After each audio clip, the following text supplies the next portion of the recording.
Lipas-tietokantaa on kehitetty 1990-luvulta alkaen.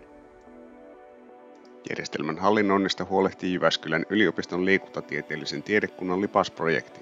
Päärahoitus tulee opetus- ja kulttuuriministeriöltä sekä Jyväskylän yliopistolta.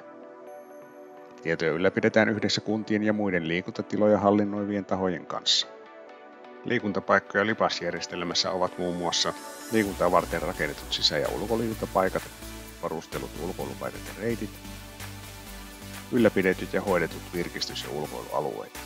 Lipas-tietoja käytetään liikuntapaikkarakentamisen seurannassa ja liikuntasuunnittelussa, kuntien ja kaupunkien omissa verkkopalveluissa, tutkimuksessa,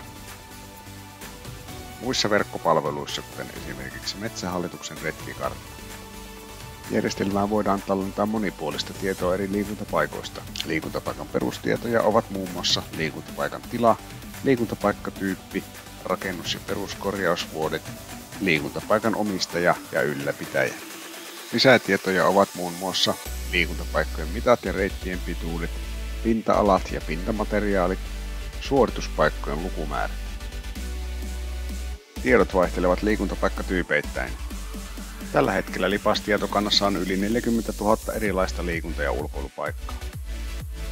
Lipakseen koottu tieto on avointa dataa ja käytettävissä myös muissa palveluissa.